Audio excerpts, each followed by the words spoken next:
Welcome to VetterView. My name is Cesar Rubio, and I created this podcast to show some raw experiences and challenges service members face during service and transition to the civilian world. I'd not only like for us to be able to share our experiences, but offer advice to others who could be facing similar challenges and give people a different perspective and understanding to the challenges we face.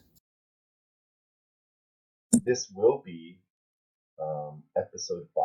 This will be the 5th. You'll be the first female. Congratulations, Fleming. Yes, we made it.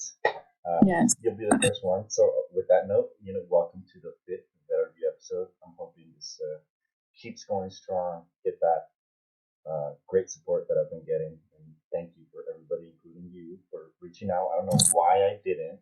Sorry. Yeah. Sorry. Yeah. So, if you want to introduce yourself briefly and what times you served and what branch.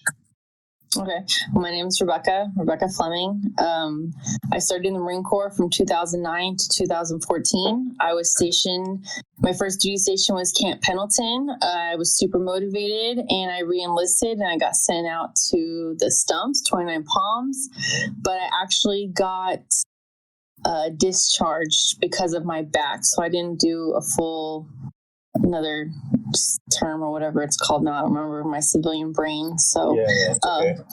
yeah. So you didn't finish your second enlistment. I didn't know that. No, and I feel like it was the biggest blessing because being out in 29 Palms was hell. Yeah, 29 Palms on its own is already not a great place to be at. A lot of crime amongst Marines, even in my own unit. A few guys. Really? Yeah, a few guys got locked. They did some fucking stupid shit, like crazy shit. Yeah. Well, I mean, I definitely have a philosophy after being out there for just a couple months. Mm-hmm. I literally feel like there's something about being out in the desert. You just lose your shit. You just do. Probably. Yeah. And just doing all that training and just being even more out in the desert than just anybody would normally be. You're just way the fuck out there looking into the abyss. You're just looking into nothing. Well, welcome. Thank you for coming on here. I really appreciate it.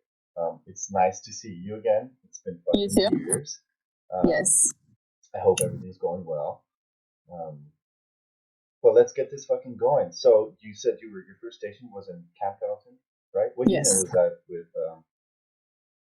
My first unit was CLR 1, and then when I was gonna set to deploy with the MU, I went with CLB 11. CLB 11, that's what you did.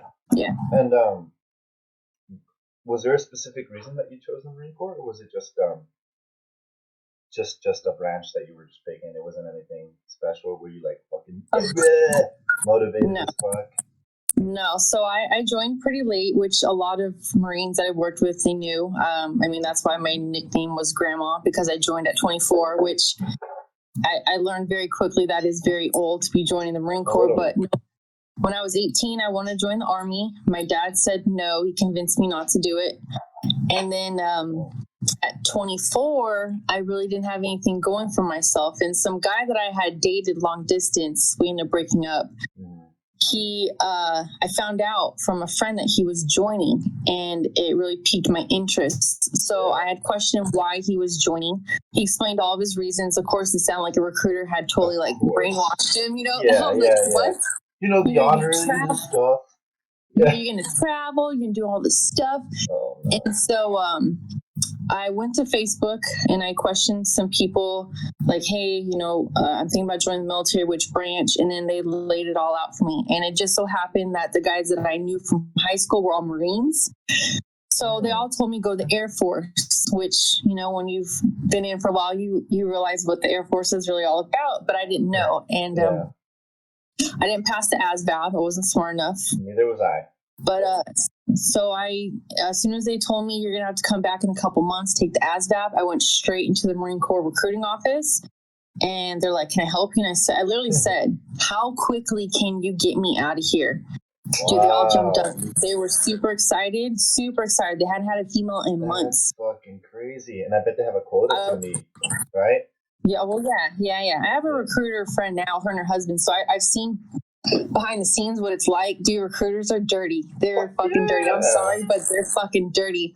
But they legit got me out in 2 weeks. So there was nothing special about the Marine Corps. I knew nothing about it. I tried to look up videos about boot camp just to try to prepare myself. Right. Oh my God, yeah. Oh my goodness.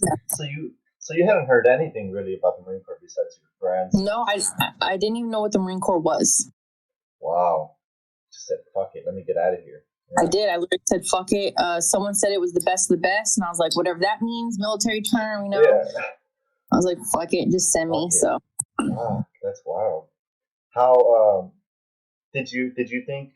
So did you have any previous jobs before the Marine Corps? We'll go with that. Like, did you experience any different type of environment that is comparable to the Marine Corps?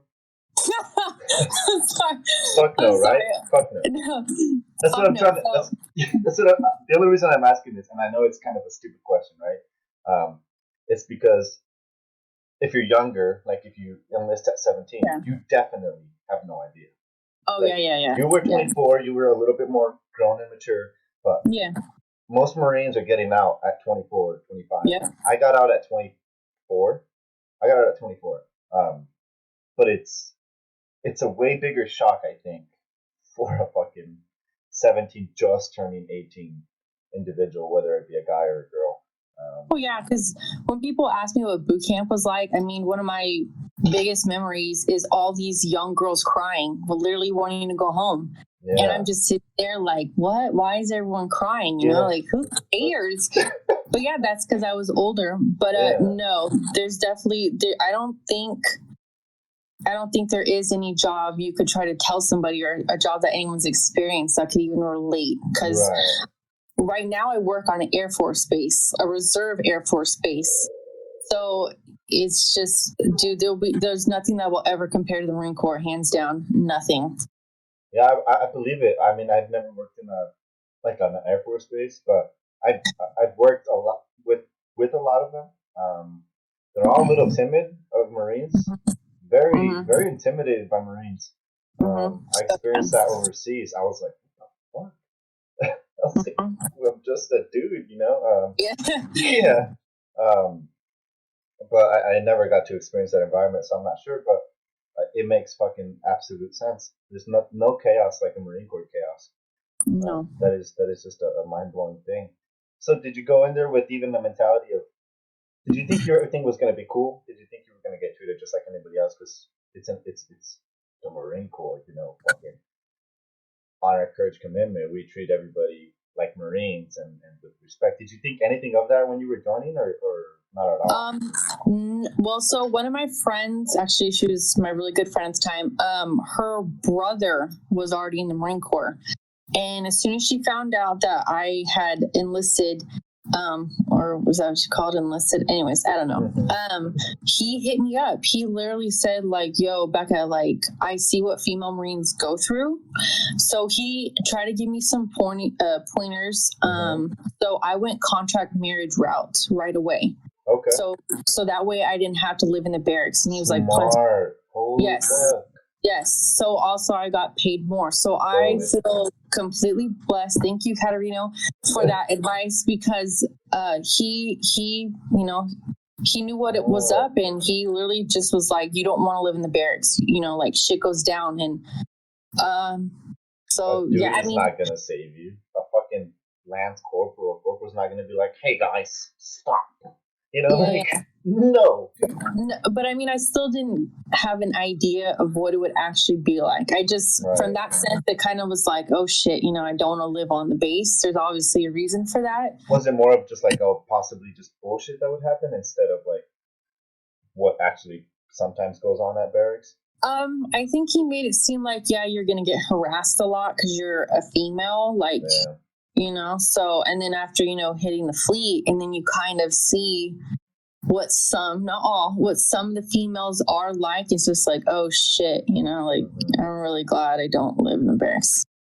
Yeah, that's a fucking lesson, not being in the barracks. I wish I wasn't, but I was in the barracks. My whole enlistment, unfortunately. That field day will fuck you up. Yeah. Oh yeah. I did. Sorry, I did live. I did live in the barracks for a month before my sergeant caught on, and he was like, "What the fuck you doing, Fleming?" But yeah, my corporal at the time, we were chill. We ended up being neighbors once I moved out in town. Oh, yeah. But we definitely did a Chinese field day. That shit was fucking. I didn't think that shit existed. It exists. Oh yeah. So, I mean, I still kind of got to experience the Thursday night field days, but what you're doing at night, and then you got to go fucking, battalion run on Friday mornings. You see guys puking. Yeah, that's great. I remember you last night. So, I mean, I still got a little bit of a taste of what it's like in the barracks. Right. But, I mean, at least you weren't fully fucking there, especially in a base like 29 Palms. Where some guy in my unit, I don't know how accurate the story is, right? I have a few, I know it's legit. I know the dude got arrested for murder. The wife was the wife was involved to an extent, and I think it was another Marine's wife that he murdered and threw in the mine shaft. It was some fucking. Shut the fuck up! I remember that story. Yeah, that was 2-7. Yeah. No way. Yeah, 2-7's had a few guys go to jail. They have a whole fucking company they call Felony Fox. Shout out to Felony Fox, to you guys who aren't shitty people. You guys that are cool, you know who you are. Besides, you're a piece of shit. Fuck you. But yeah, I'm glad you weren't in the barracks, throughout that whole experience. When would you say? Fucking motherfucking bug. Sorry. Boot camp. Was it all chill? It was all obviously treated the same way as everybody else? You didn't notice anything different? It was just your fucking obviously boot camp experience? Or how is that? I know guys always want to know what female boot camp was like. It's crazy. To me, when I would look back after all of it, and I know by third phase, a lot of us girls felt the same, is we felt like they got too soft on us. Oh, really? So we would put ourselves on the quarter deck and stuff but nothing. It was like nothing. I mean, it's boot camp is still, I felt overall, it's kind of like the males. It's still you're mentally challenging yourself. Some of us more than others are physically challenging ourselves. But I mean, at least for us that went to Paris Island, at some point you are out training with the males. So, you are doing the same type of shit. But I definitely feel like they are a little bit soft on the females. And then from what I've heard, the way boot camps change, it feels like the whole Marine Corps has gone soft. Yeah, I'm not sure. That's why I was kind of curious about your experience. I'm sure now I think the physical fitness tests have gone up. I think they've become more difficult, which fuck running a harder CFT. No, thank you. Combat fitness test, for everybody who doesn't know what that is. We have two types of tests in the Marine Corps: physical fitness test and a combat fitness test. Very short test, the combat fitness one, but it blows. So just being treated softly, or not softly, just a little bit, not as hardcore as I guess you anticipated. So you fucking hit the fleet in Pendleton. You said you were motivated enough to re-enlist, so I'm assuming that first enlistment went fairly well. No. Okay. As soon as I hit the fleet, I figured out real fucking quick what it meant to be a fucking female. I mean, I was getting sexually harassed within 3 months of being in the fleet from my staff sergeant. Wow. And it got so bad. I even was telling my corporal, who was my neighbor, and as a male, he's just kind of like, fuck, Fleming, I don't know what the fuck to do, and he would just be like, don't text message him. But I always made sure I showed my corporal, and I wouldn't reply because I'm just like, dude, I'm scared. It's a fucking staff sergeant, and he's married, he had a kid, and it was just, and then it just seemed like, dude, once I hit the fucking fleet, it just went downhill. It's like, no matter what the fuck I did, it was nonstop harassment. He just started texting you, or did it start before the texting? Did it start just him treating you differently when you got there? If you remember. Yeah, because I get it. You're fresh meat. You're all fresh meat. especially females. And I forgot to mention, I was Motor T. So, you know, Motor T, everyone knows who the fuck Motor T is. Yeah. Yeah, so Sorry. As soon as I got there, one of my corporals came up to me and was just like, "Hey, PFC Fleming," he's like, "Staff Sergeant put you on a board." And I was like, "Excuse me?" I was like, I haven't been in the fucking fleet. I was like, I haven't done shit. And they're like, well, and I literally went and talked to him personally in the office. And I said, Staff Sergeant, I don't want to be on this board. I don't deserve it. Right. And he looked at me, he's like, I don't care, Fleming, you're going on that board. And that was like the special treatment. And people kind of knew what the fuck was up because they're like, what the fuck have you done? You know, I'm like, I haven't done shit. I shouldn't be on a fucking board. Right. But luckily the kid that I was against, they looked at it, you know, our paperwork, and on paper, he looked so much better than me. So they didn't even put me, either one of us, on the board. Right. But yeah, he definitely was trying to give me special fucking treatment. And I remember telling my corporal, I literally laid out like this. Look, I'm fucking 24 years old. I came here to fucking work. I came here to do my fucking job. I said, I didn't come in here to be a fucking hoe. I didn't come here to be a wife. I didn't come here to get fucking pregnant. I said, you better put my ass out on the fucking line and you better work me. He was like, I mean, if that's true. I said, yeah. I said, don't put me in the office, because for some reason, all the girls that went and worked in the office, yeah. You know, unfortunately, they did kind of fall into that stereotype, and I literally said, don't put me in that category. So I made sure that I was always trying to prove myself. Like, that's what I came here for. I didn't come here to sit on my ass. Good for you. Yeah, good for you. Do you think some of those chicks took advantage of the fact that they were female, and they were like, oh, maybe by doing this or by, I don't know, fucking so-and-so, I could get ahead a little bit further than... Do you think that's the case for some of them? Or do you think it's just, this is going to sound fucked up and I'm not trying to, but do you think it's like, it's almost expected, like, for not even just to fuck or just for them to be hoes, but you think it's just heard about so often that some women are just like, oh, fuck it, you know, like... I think it's like a little bit a combination of different things. I feel like they're young. They're away from home. I feel like especially in Motor T, there's very few females. At least where units I've been in, we're very scarce. We're like a handful out of like, you know, big platoons of males. I feel like some of them, they didn't want to work. They didn't want to get dirty. I feel like some of them were legit just fucking hoes. They like the attention.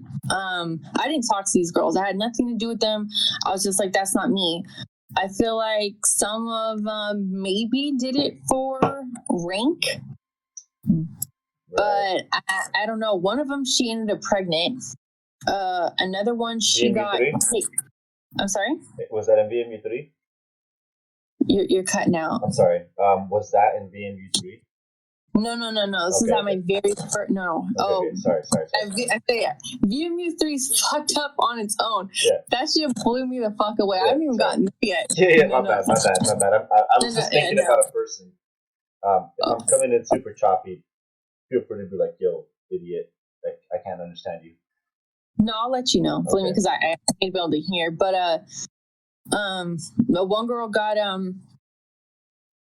what's it called when you commit adultery? She got kicked out for adultery.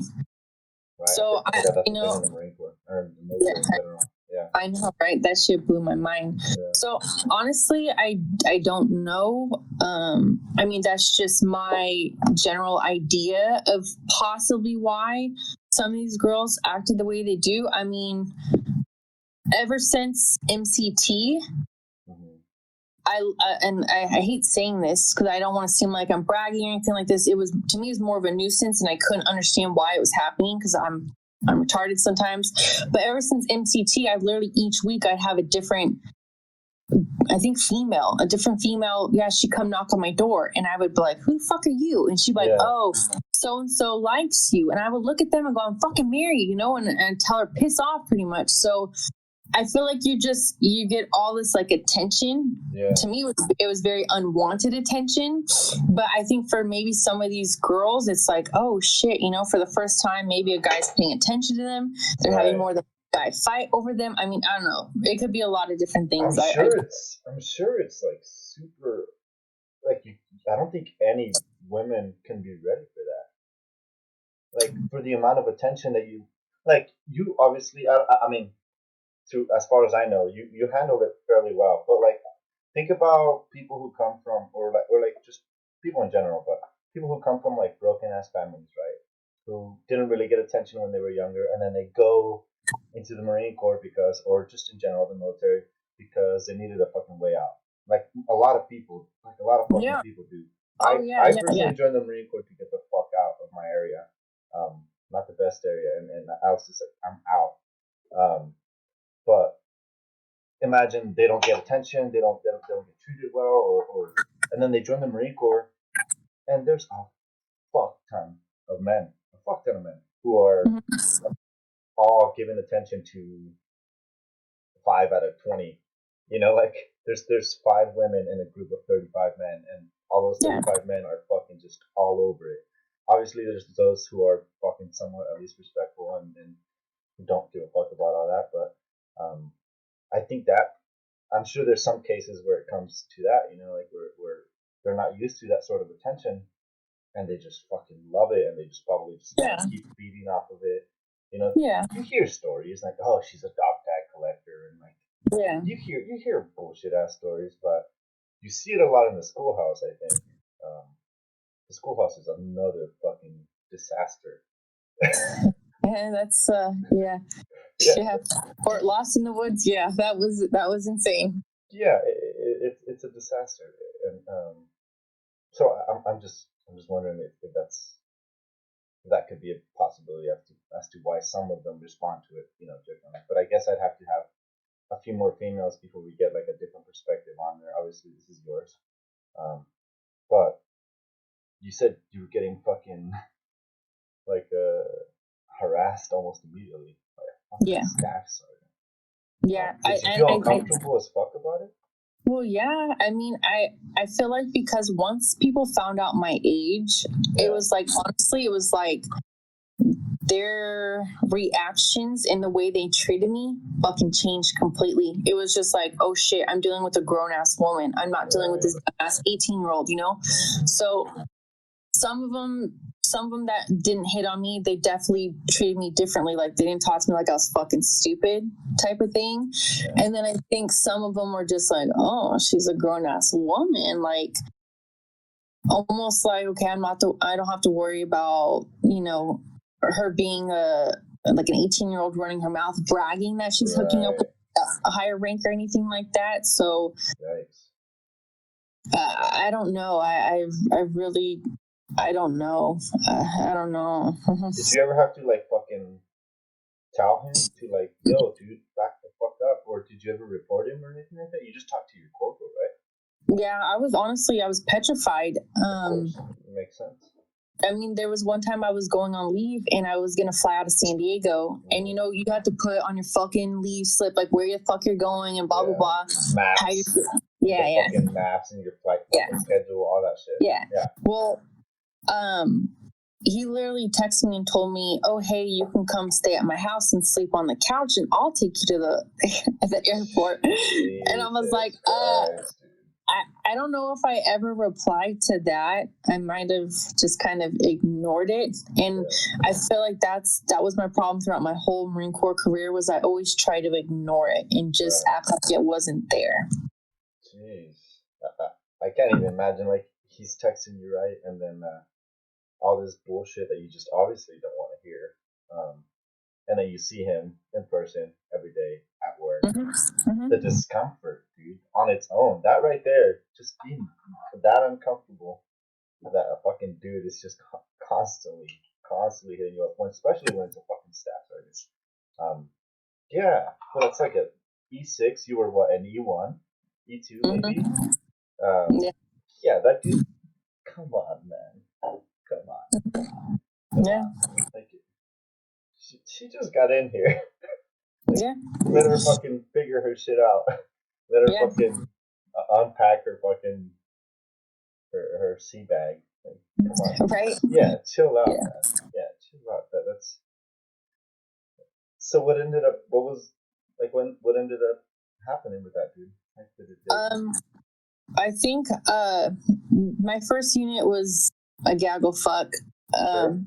They were deploying a lot to Afghanistan and stuff, but eventually I got sent to a different platoon within that battalion or regiment, and so he was no longer in charge of me. I have such a bad memory, I don't remember if the text messages continued, but eventually I got approached by another sergeant, and I later found out my captain, who became captain, he had scouted out certain Marines that he wanted to deploy on the MEU. So once I got sent on the MEU deployment, I feel like from there it was just, I think with him it just kind of subsided almost. But then once I got into that platoon, half my platoon had just gotten back from Afghanistan, and a lot of them had an opinion about female Marines, and then I feel like that's when my real nightmare started. On your deployment to Afghanistan, you said? No, on the MEU. On the MEU. On the MEU. Is that when it got fucking super shitty? So you were on a ship, right? That's and the MEU is a Marine Expeditionary Unit, correct? I've never been on a MEU before. A MEU is a booze cruise. Is that what it is? It straight up is yes. Wow. You're getting paid to sit on the ship, and then you go to a port for a couple of days, and you just go get extremely fucked up with all the other Marines, and then you come back to ship and you do it again in another country. And you get some fucking some stuff on your chest, a little bling bling, you know, and everybody sees you a little bit differently just by having. Oh yeah. Hell yeah, totally. So you said that's where it got super shitty though, right? So it wasn't honestly just a fucking booze cruise, at least. No, and I get it, because I'm older and I understand that a lot of males sometimes feel like females aren't good enough, or females are just the hoe, or I get that, because you obviously you do see a lot of different types of females in the Marine Corps, but a couple of them just hated me off the bat, and they definitely let me know Marines? it. I'm sorry, what? Men, like male Marines? They were male Marines. Wow. They told you? They just immediately told you? Oh, yeah. Well, yeah, they tell me all the time. They tell me to my fucking face. They would literally say the typical, go in the kitchen, make me a sandwich. They would tell me, like, female Marines don't belong in the Marine Corps. They would call me a hoe because I wouldn't sleep with them. Of course, dude. That's like the... Yeah. It was insane. I'm just like, fuck you guys. Yeah, I mean, it got to the point where one of the guys within my platoon, he had deployed to Afghanistan, and luckily I'm so thankful he took me under his wing. I'm not gonna say his name, because I was new. I was a boot. I didn't know how to train for workups. I didn't know how to do a lot of the things you got to do with the trucks. So I think I even said, dude, just teach me. I want to fucking learn. Like, teach me. So he taught me. Yeah. And after like about a year and a half or something, he pulled me aside and he was just like, Fleming, you're fucked up. And I'm like, what do you mean? And he was just like, dude, you've changed a lot. And I know exactly why. And I just started crying because I didn't really realize like how much it had changed me.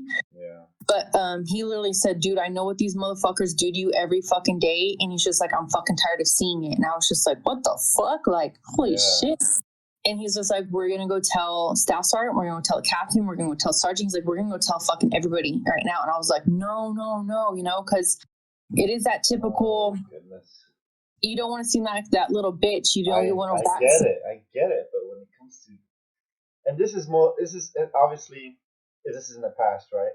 But like for chicks right now who possibly who female Marines who do see this or anybody in the service or like fuck, I know you don't want to be shunned. I'm sure you don't. I'm sure you don't. But this has to be fucking brought up. It does, but you see what they do to people that go to medical. Just because you got fucking like duty shit, y'all said you're like the biggest piece of shit. You're a piece of shit. Yeah. You don't want to work. you're not going to deploy. I almost didn't deploy because I busted my knee. And I was like, no, like, I'll fucking go. Like, I'm good. I want to go, you know? Like, I don't want to feel odd food out. Like, I need to go on this. But, yeah, they're very good at making you feel shitty about even just taking care of yourself in general. Yeah, well, like, you're not supposed to have feelings. You're not supposed to feel. You're just like this robot that's supposed to do what the fuck they want you to do. I talked about this with one of my friends on one of the podcasts that I did, Brady. It's like they don't treat you. They don't train you to be like a caring individual. They're not like, oh yeah, just be gentle, be nice, say sorry. No, I got my ass chewed for saying sorry. Ripped into. I was like, sorry, sir, and he's like, shut the fuck. I was like, oh shit. I was like, my bad, dude. Sorry, you know. Again, no. Yeah. But it's just, I understand that, like, that they don't want you to be weak, and I think that's a big part that transfers even into the civilian world when you get out. I think that's a big part of people not speaking up when it comes to anything. So he wanted to report it, and you were just like, fuck no, dude. Yeah, because I mean, you see the repercussions that they do, and I literally was just like, dude. And a lot of them were his good friend, and that's why I was like shocked he even did this, because I mean, he wouldn't partake in what they were doing, but he was there. You know, I'm in a platoon of like 35 males. It's me and one other female, and she's in the office, so it's like I got the brunt of it. There was a couple other males. You know how some platoons always have like those slow motherfuckers, and you're just like, how the fuck did you get in the Marine Corps type of thing? Yeah, 100%. Yeah. So, you know, they would target them, and then they would target me because I was the female. But anyway, so he literally was just like, look, I'm sick of it. He's like, you're my friend too. And he's like, I miss the old Fleming. He goes, dude, you are funny. You'd laugh a lot. You'd smile. He goes, dude, you just look like you hate life. And it was true. I literally went home and just drank myself every single night because I was afraid the next morning when I woke up, I didn't know what work was going to be like. I didn't know what the fuck they were going to say or do to me. At that point, I mean, I literally carried a pocket knife on me at all times just because I was so paranoid that one of them was going to corner me. I mean, I literally just had no fucking clue. These motherfuckers hated me. They literally hated me with the passion, and I couldn't figure out why. I had never done anything. I didn't hang out with people. That's why I lived off base. Yeah. But he literally, the guy told me, I don't give a fuck what happens to me. And so he literally walked my ass into the office, and he just fucking laid it all out. Wow. And that was in your first unit, right? I'm sorry, what? Was that in your first unit? No, so this is my second unit. This was 29 pounds, VMU 3? You cut out. I'm sorry. Was that in VMU 3? I'll put this out, no worries. Was this in VMU 3 is what I'm trying to... No, this is with the CLB 11. Okay, so this is overseas. This is on the new. No, we haven't actually deployed yet. We haven't even gotten to that point. I'm sorry. Yeah. So we hadn't even gotten to that point. But I actually had told one of my sergeants on the side, and I don't remember if this was before my friend went with me to the office or after, but the harassment was so bad that I literally told him that if this shit doesn't stop, I said, I'm gonna get myself kicked off the MU. And he was just like, what the fuck, Fleming? Like, don't do that. We need you. And I said, dude, I can't handle this shit anymore. Like, I can't handle this. Like, I said, it's stressful to fucking be here knowing that I've got a fucking target on my back. And he was actually really good friends with him too. Right. And I think I questioned him, like, why are they targeting me? What the fuck did I do? And literally his response was, and it's still to this day, it's like blowing my mind. He's just like, Fleming, they want to fuck you. You're an attractive girl and you won't sleep with them. And I'm like, that's the fucking reason? Because I won't fuck everyone in the fucking platoon?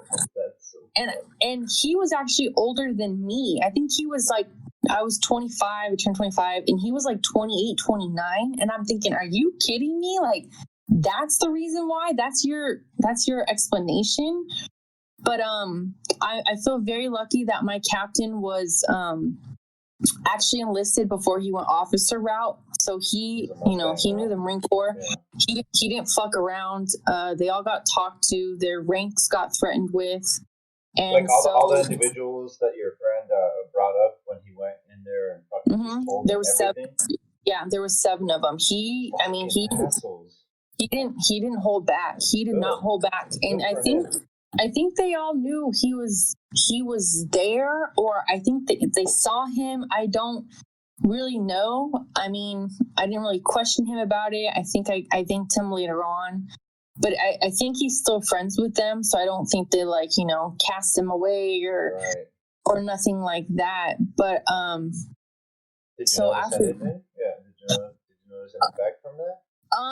It died down a little bit. My captain caught it like 1 or 2 times, because after that he was like a fucking hawk just watching them. He saw it firsthand what like 3 of them were doing, and he went and told my sergeant, if I fucking see this shit one more time, he's like, they're done. So and I knew for them, they loved the Marine Corps. I think they all planned on re-enlisting, which most of them did. So I mean, I thought they took that shit very serious. And my captain made sure that there was 3 ships you deploy with. He made sure that he flat out asked me who were the biggest problems, and I told him. So he made sure that they were on a separate ship. Mm-hmm. Fuck yeah, good for him. Fucking good job, sir. Yeah. Good shit. I'm glad they fucking did something. Fuck, man, that's that guy is good. There's some people who might say they're going to do something and it might actually not. Obviously, that could escalate to you requesting mass, and then it could go fucking deep. So you end up so it ends up dying down when you deploy it, or like you're in separate ships? So on deployment though, unfortunately, 2 of them that were still a problem. Mm-hmm. They kind of were essential to be on our ship, but I mean, you're on ship. I only had to see them like maybe once a day. I don't really remember it too much on deployment. I think it did kind of pick back up with one of the kids, and I went and actually talked to the EO rep, and that's when my captain was like, dude, I'm done fucking around. And what do you mean by EO rep? Like equal opportunity rep? The equal opportunity rep, yeah. I went to her. I think he said, you should have just come to me. And I was just like, I think I told him, because, he wasn't too much older than me, just like my staff sergeant. These people aren't that much older than me. They know I'm not some dumb young girl. I think I told him, sir, no disrespect, but this motherfucker doesn't respect your word, because you've told him several times. You told him several times, and he's obviously still doing it. And I said, at this point, I feel like I had to get an outside source. Right. And so, so the EO was there, the captain was there, my staff sergeant was there, and he got pulled in, and he just fucking, he got it. He just lit his ass up. So he didn't lose. They actually asked me what I wanted to do. Did I want him NJP'd or not? Yeah. And no, I'm a stupid softy, and I know. I literally just said, no, sir, you don't need to NJP him. I think I looked at him and I just said, I want you to keep your fucking mouth shut. Leave me the fuck alone. Like, don't even fucking look in my direction. And he couldn't. He didn't. After that, he literally had to leave me alone. Like, at that point, it was fucking burned him, but. Oh, Ruby, you think I didn't think about stabbing him all the time? I thought I'll get this motherfucker when he's by himself. I mean, just commit murder. You know how we deal with things with violence, so that was to me, that was my solution. I was gonna stab him. Fuck that guy. He deserved it. What a piece of shit. Yeah. He should have just left you alone, dude. Like, he should, like, after one incident where you were like, dude, fuck you, like, you should have been like, oh, okay. But fuck, man. Like, goddamn, get it together. Yeah. I don't understand. So that was all on ship when you talked to the opportunity? Yeah, that was well, we weren't on the ship, and at that point we were actually in Kuwait. But yes, it was on deployment. It was on MEU. Yeah. Kuwait? Wait, no alcohol in Kuwait, right? That's right. Well, I was on the army base, so no, there was no alcohol. Yeah, I don't think it's legal in that country. Yeah. Well, most Middle Eastern countries that we went to, it was very scarce. Yeah, they don't believe in alcohol. I mean, they hate us Americans. Most people don't understand. They fucking hate us. A lot of them do. I met some great Kuwaitis when I was deployed the and like I saw them the second time when I was going to Iraq. So I won't necessarily agree 100%, but a lot of people totally you could feel it, the treatment, that the looks, you could tell they're talking shit. It's very strange. It's very strange, but a lot of them really fucking hooked us up, and I appreciate those guys. I even have them on Facebook. That's how cool it is. What? Yeah, they would like see our food because we were like security forces. We were doing security for that base, and they would see our shitty ass food that our fucking great unit would bring. And they were like, no, I'm not good. And they were like, and they'd take off and they'd bring us like fucking Burger King or they'd bring us like some good shit. So yeah, they took care of us better than fucking our unit. Well, come on now. You know, almost anybody's gonna take better care of you. Yeah, seriously, that shit. I think that's probably the point. They just treat you like shit, so you're used to it. Yeah. But that's awesome that you got that fucking sorted out. After that, was there anything else, or was it all a little bit better? And he probably talked shit to other people about it, sure, but oh yeah. I mean, after that, the dirty looks I would get from the guys, I'm just like, fuck you. Yeah. But no, I mean, that's when on deployment I was all hyped up from getting drunk all the time, and that's when I got told, I got told, hey Fleming, you gotta decide if you want to re-enlist or not. And I was like, fuck yeah, I want to re-enlist. If I could keep deploying like this, I'll fucking do it. Yeah. Nah, fuck no. And then you re-enlisted. Did you re-enlist on the MU? No. When we came back from the MU, there was like 9 of us that re-enlisted. Wow. Yeah.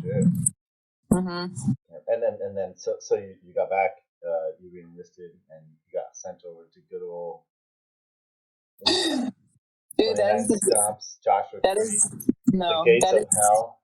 It is. Yeah. Let me pause this real quick. That's why I love technology, right? I gotta get better at it, but I guess with practice and time. But anyways, we are back. Sorry about that. I was burning up. I had to fucking crack the window open. It's like I'm in 29 Palms, but it's Washington, so there's no AC unless you're fucking Bill Gates balling, and obviously that's not me. Where were we at? I'm sorry. I was stupid enough to re-enlist. That's right. Yeah, you took the oath again. Oh, yeah. Goodness. Yeah, so you re-enlisted. Re-enlisted. Fucking. Did you pick 29? Did you pick California? Because you know how they give you those options? Oh, yeah. So two of the guys got approached and they got Hawaii. I was fucking pissed. And then pretty much my monitor told all of us, like, literally 2 spots are open. You're going to Okie or you're going to 29 Palms. And all of the guys literally were like, I'm going to Okie. And some of them that I had an issue with were going there. And I thought, no, I'm not going where they're going. I was like, fuck it, I'll stay in the States. I'll go to 29 Palms. As you say it, it's just fuck. Yeah. So that's why I chose 29 Palms. I thought it was the better route. Yeah, the lesser of two evils. Well, yeah, because Okie I don't think is the greatest, and I'm sure it's. I've never, I've never even known a female who was stationed in Okie. Wow. Yeah, so I'm sure it's fucking shitty over there. Most people I talk about how awesome it is because of all the shit they got to do. Yeah. I mean, yeah, there's that downfall that I know every Marine hears about, they're on restriction or whatever they call it over there. And that happened quite often, but when they weren't, they always talked about all the cool things they got to do. Right. I've heard that too. I've heard exactly those two things. It's fucking awesome. You get to go fucking diving, you see all these beautiful things, bars, fucking you kill somebody, you kill a local, something stupid that happens. Because Marines are fucking retarded. Beyond. Yes. Beyond. Unfortunately. So you fucking show up, check in, BMU-3 Phantoms, that fucking unit. How was that? How was your first day? I think Were you a corporal? Yeah, I was a corporal, so I showed up with all my fucking ribbons because I got so many on deployment. Shing, shing, shing. Yeah. So I showed up, and I was actually telling somebody the story the other day. I don't know if it was my boyfriend or what, but my first day, literally everybody apologized to me. Everyone was first and all like, "Ooh, who's the fresh meat? And why does she have a stack?" You know, I think I had a bigger stack than most of the sergeants there. I was just like, "What the fuck is this place? Like, how the fuck don't have ribbons?" Like, but once everyone found out I was motor tuh and they found out who was in charge of me, everyone, I mean, I had staff sergeants, I had officers, everyone was apologizing to me for what I was about to endure. Wasn't he in charge of you too? Did you ever encounter him? Do I know this individual? Was he a sergeant? He was a staff sergeant. Does he rhyme with Mopus? Does what? Does his last name rhyme? Was he Lopez? No. That guy's a whole nother level. Right. No, this guy was no, he was a former DI. Don't you remember the stories about him? Or do you know? My God, he was a dick. What's his name? I'd rather not say. Right. So that staff sergeant, so they were apologizing to you because they knew that guy was in charge of you? That specific staff sergeant that we mentioned that will not be on here because we're good. That motherfucker. I heard about that. Yeah. Wasn't he married? Yeah. Yeah. So they were apologizing to you because they knew his history? Or no, everyone knew what a dickhead he was and everyone hated fucking working with him. Yeah. All fucking times, Corporal Fleming. That's all I fucking heard. I heard him like chew out people. Excuse me. That was disgusting. I heard him like blast people like he was in fucking boot camp and shit. It's just like, oh man, come on, let it go. Like try to. So sorry, I sidetracked. Apologizing because he was a dick. And continue.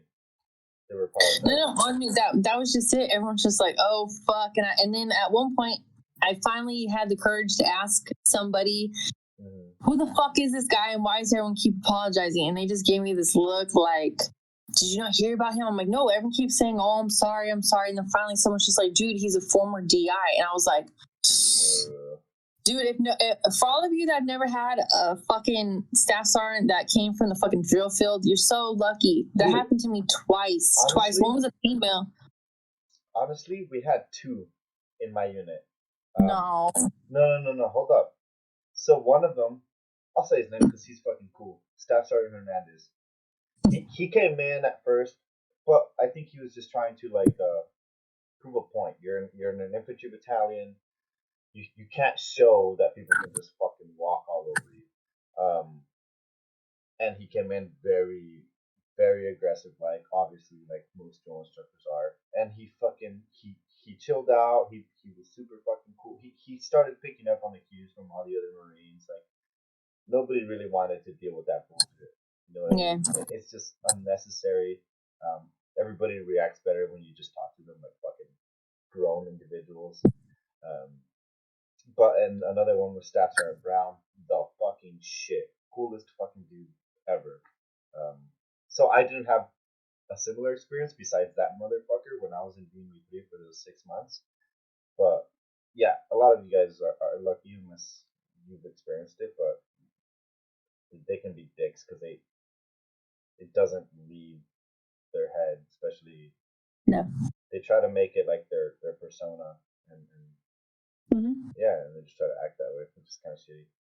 Well, yeah, because it's like he demanded respect, and it's like, dude, I don't respect you. Yeah. And then, especially when I found out he wasn't Motor T prior, I don't know what he did, and so once he started trying to tell me how to do my job, but he was always telling me to do shit the wrong way, and I'm like, I tell him, I can get in trouble for this, and he was like, I don't give a fuck. You're gonna fucking go do it. And I thought, dude, this is the end of my fucking career because of this dumb motherfucker. So. Yeah, fucking asshole. But that's the worst part is when you know that something isn't right and somebody's trying to make you do it. Somebody wanted me to drive the staff sergeant wanted me to drive a 7-ton in Camp Pendleton. I was not licensed at all. There had just been an accident in Camp Pendleton where like 15 Marines got 7-ton flipped. Yeah. Damn. Yeah. Not like the most recent one with that Amtrak. Did you hear about that? Mm-hmm. The track sunk. That's shitty, poor guys. But I was just like, no, dude. I was like, no. I was like, I don't feel comfortable doing this, and I'm not gonna do it. I'm sorry. You can find some other asshole to do it, but yeah, I'm not doing it. And he was like, come on, Rubio, and I was like, no, I'm good.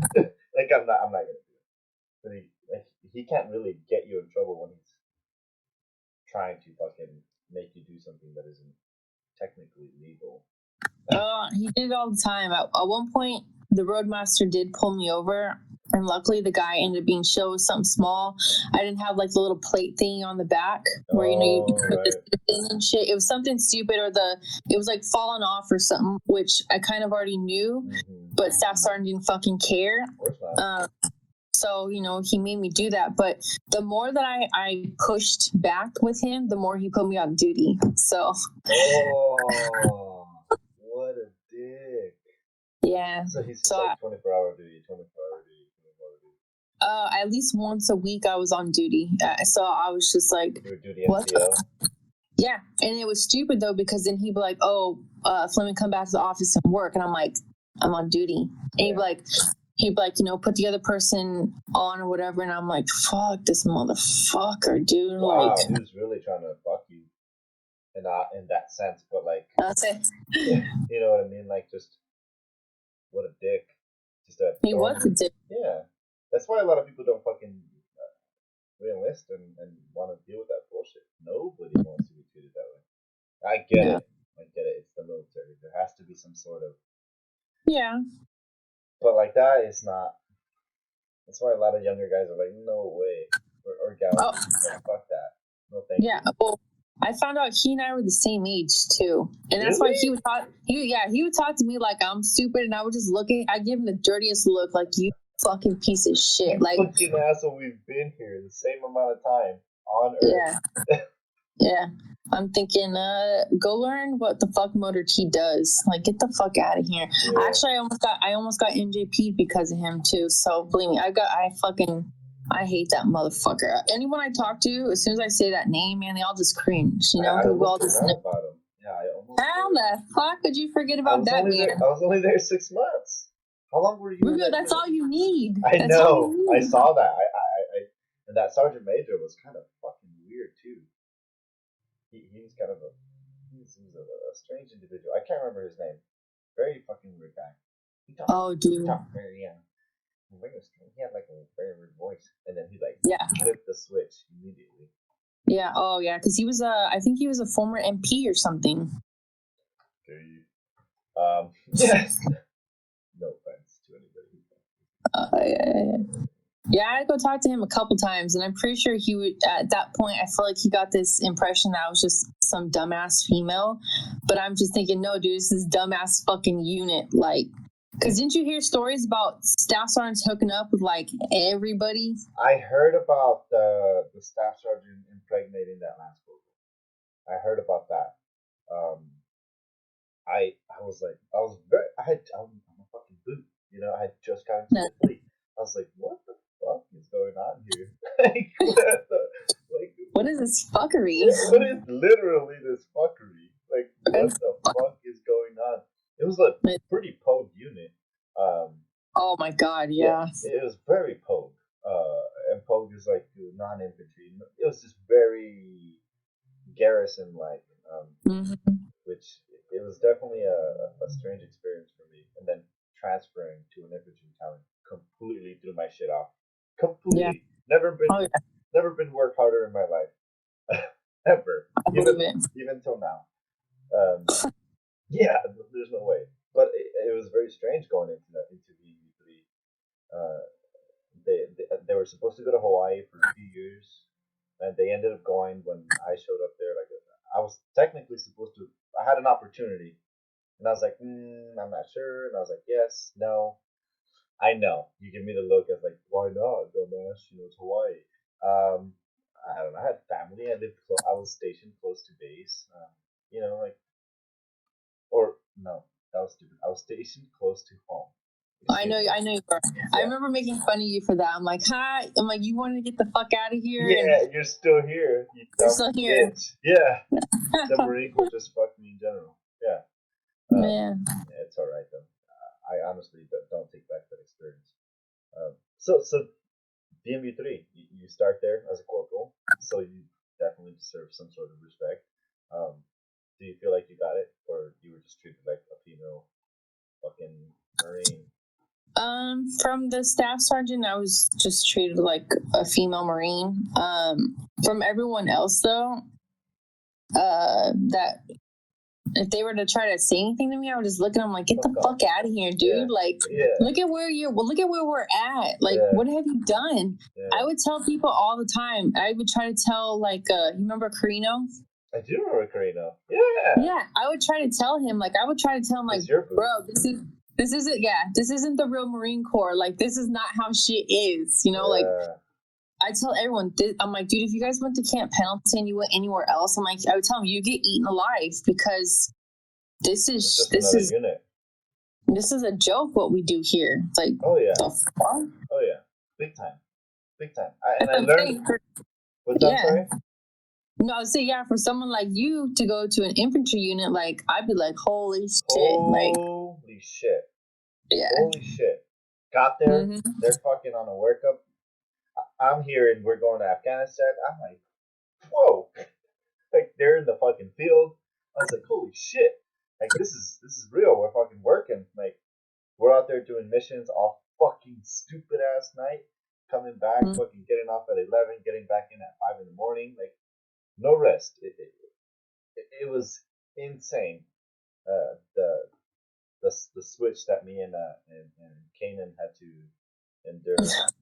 It was definitely a big fucking good luck, bitch. You know, because I know some people went to like VMU 1, which is like a sister unit to what we were in. So you were a corporal. You had some fucking ribbons. You could tell motherfuckers to fuck off. That you were obviously even sorry for disrespect. You were older than a lot of the guys there. So you could totally tell them easily fuck off. Was there any circumstances where they didn't and anybody fucked with you drastically? No, it was way more chill there because everyone knew that I was married. I lived out in Joshua Tree, the fuck away from the base. Yeah, so no, I mean, everyone was a lot nicer, which was definitely a good change from what I was used to. Right. It's just that staff sergeant, and I know everyone felt the wrath of him though. So I feel like if he wasn't there, it definitely would have been a much better experience.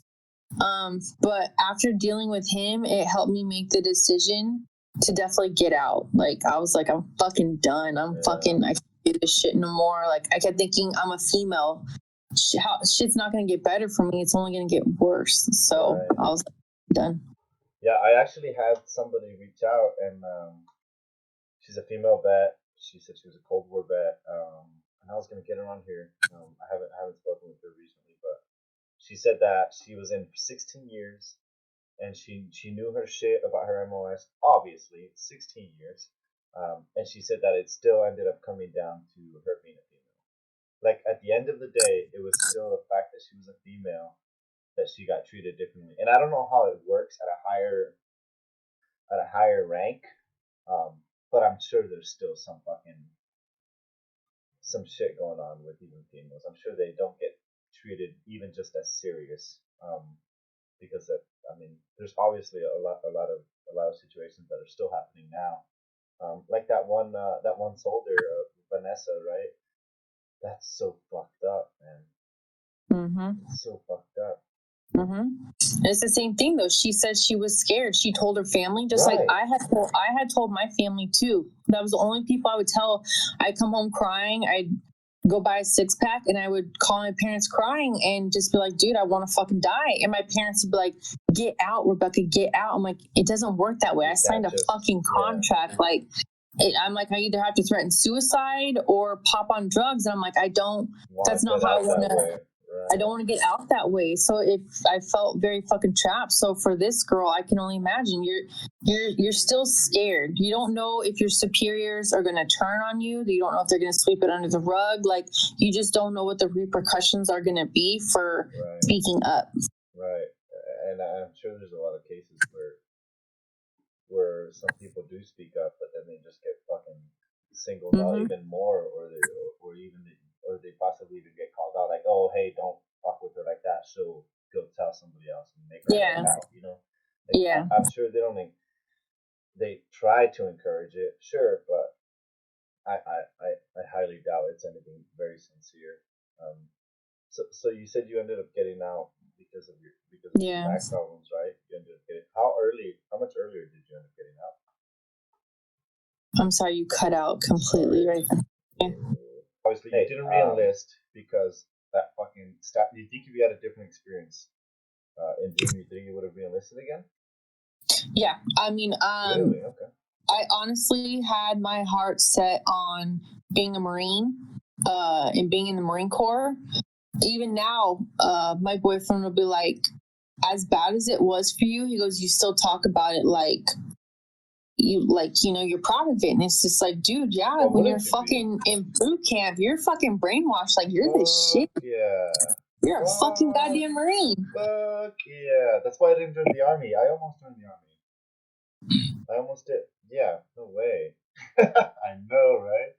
I almost did. Like, I talked to, that's when I was, that was right before I hit my dark times when I got out of the service. Did you happen to experience anything like that when you got out of the service? Yeah, so as excited as I was to get out, I think everyone's on that DD-214 high. Yeah, it's a good You're high. on the high. And then I feel like at first it feels like you're on leave and you're like, okay, I'm on, I'm on vacation. Yeah. And then I feel like after a month or two, it's just kind of like, what am I doing? Yeah. What's going on? I'll never forget. I think within like the first 2 weeks of me getting out, I freaked the fuck out. My parents were out of town because I had moved back home with them because I didn't have a plan. I didn't know what the fuck to do. And I remember freaking out so bad. I called my mom and I said, where's the stash? And my mom was like, what's wrong, Rebecca? And I told her I'm having an anxiety attack or something. I said, I'm freaking the fuck out. I don't know what the fuck to do with myself. Oh. So she told me where the weed stash was, and I remember drinking. And I remember drinking Corona, and I remember just sitting there like rocking back and forth, being like, oh my God, I'm losing my fucking mind. Like, I don't know what the fuck to do. And then I spiraled really hard with alcohol. I did that for about a year, and then I actually woke up in the hospital alive, and I was like, this is my sign from fucking God. Like, I've got a problem. I need to go get help. So like you said, like you and I kind of talked about earlier, no one ever really talks about what it's like to get out. No one ever gives you advice. So I just made the conscious decision, like, I need to go seek help. And my therapist was like, what do you want out of this? Usually your therapist will ask, what do you want out of this? And I literally told her I want to stop drinking and I want to get through all my bad times in the Marine Corps, because I'm like, they're just fucking haunting me like constantly. So, yeah, I mean, and then after that, is when I kind of put myself out there on Facebook, and I literally laid it out like, I was doing drugs, even though it's just weed, and, people have a different opinion on drugs, but, and I said I was drinking a lot, and I said, I was depressed, blah, blah, blah. If anyone needs to talk, you can talk. And then I feel like that's when I feel like it takes somebody to admit what's going on with themselves, 100%. And then they'll start talking about what's going on with them. And that's when I feel like you're surprised that you're still in this community of people going through the same thing as you. You're no longer in the Marine Corps dealing with the bullshit, but now you're, as a civilian, you're going through a different kind of bullshit. Oh, yeah. Like you said, you feel like an outcast. I was just telling my boyfriend earlier that sometimes I have mixed emotions about telling people I was a Marine because I just don't know how they're going to react, especially female Marine. I feel like you don't really encounter very many of them. So I don't know, are you going to think like, oh, she must have been slutty? Oh, is she a lesbian? Or she's hardcore? Is she hardcore? Is she crazy? I mean, sometimes I will have people ask me like, have you ever seen anybody dead? Have you ever killed anybody? You know, the stupid, your stupid things. Yeah, I mean, I'll tell people I'm trained to kill. I know where to shoot you, know, but, like. Yeah. But. Yeah, people have very different, even just any service member, like when you tell them that you're in the service, I've heard it a lot. I've heard you're such a Marine, or like, or they're like, oh, you were in the Marine Corps, like you'll be fine. It's like, it's almost like they label you just as that, right? That's what you become to a civilian. It's almost like that's all they see. There's some people obviously who don't, and they see you for who you are, and they see that as an experience, and they understand that it was a big experience. Like I tried a lot not to talk about it, but a lot of my fucking stories are from those fucking 4 years that I experienced. And in those 4 years, I was with 2 units. I deployed twice. I got to see a few parts of the world. And that was a very important time in my life, fucking 19 to 24. That was my growing up, unlike other people who go to college and figure out other shit. So I'm sure it affects like even just age groups differently. Yeah, like I can't even imagine going in just turning 18. Just as soon as you turn 18, boom. I can't even imagine that. And I went in at 19. Like my birthday was in boot camp. But yeah, it was great. I try to keep it super, super quiet. But when was it that you initially started noticing these like anxiety issues, or was it like you said? Was it 2 weeks or like a month? Or? Yeah, I think it was within 2 weeks. Wow. It just, I think, because I literally told myself like, I don't know what to do. As the more therapy I did, the more it helped me understand that I literally feel like the Marine Corps was my security blanket. Sometimes I almost say it's like a cult because you're all taught to think the same way, act the same way. You're dressed the fucking same. You're dressed the same way. So you have all this fucking freedom, and people will be like, well, you were a civilian before you joined. It's like, but if you haven't lived that fucking life, you don't understand that it's no longer there. It's still a big adjustment, just like anybody moving, becoming divorced, having a child. It's a different part of your life that you're not used to, and you're having to adjust to it and figure it out. Right. So I want to say within 2 weeks, I just cracked. And then that's when I just started drinking a lot because I didn't know what to do. And then also one of my really good friends, he threw me off because, like you said, you lived it, you've got stories, you talk about it, you still act like it. He literally told me one day, Rebecca, you're not in the fucking Marine Corps anymore. You need to let that shit go. Dude, that fucking hurt. I'm thinking, what do you mean let that shit go? Like, that'll never leave me, dude. No way. And then and sometimes I don't know how I feel about this once a Marine, always a Marine type of thing. Sure. I mean, it is true, but it's just like, I'm thinking, dude, you don't understand what I've been through. That was my life. Like, you literally breathe it, eat it, shit it, all of it. Yeah. It's such a big, like, and I try to explain the same thing. Was that dude in the Marine Corps as well? No, he's just one of my civilian friends. Oh, dude, you can't. You can't. Like, I understand we don't shut the fuck up sometimes about it, but it's only 4 years, right? Like high school or whatever. But it's such an impactful. Or you did longer, obviously, but I can't even imagine. 5 years. No, I only did 5 years. Well, regardless, it's still a fucking big ass impact in your life. It's more impactful than anything that I've ever experienced. There's nothing that has had the same experience that the Marine Corps has. It hasn't. There's nothing that has had an impact as big as the Marine Corps has had on my life.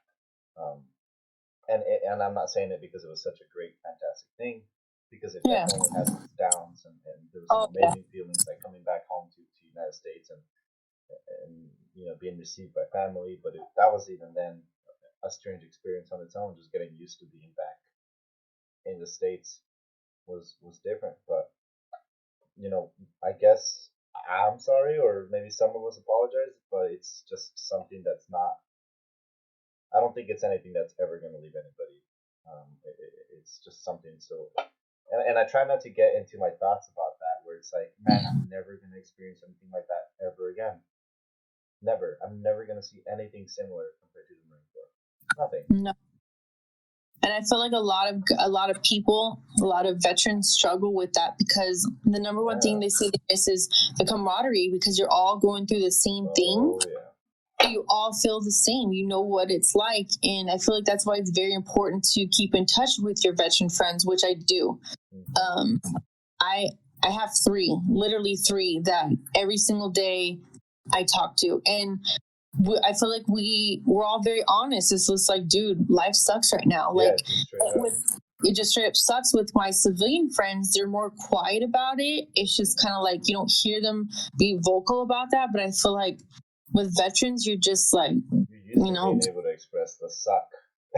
Yeah. You used to be able to express like, man, this fucking sucks. We're doing it, but bruh, like I'm not enjoying this at all. This isn't a good time. And I think I was talking about that in one of the other interviews too, where it's just like you come out here and you kind of say how it is, and people are just like very thrown off by it. They even think of you as aggressive or ill-tempered, maybe. I've been trying to work on that aggressiveness that comes from it, because in the Marine Corps you'd be like, "Well, bitch," like immediately, and it's not like nobody really blinks twice about that. But here, even the whole respect thing, it's not anything similar compared to what the military asked for.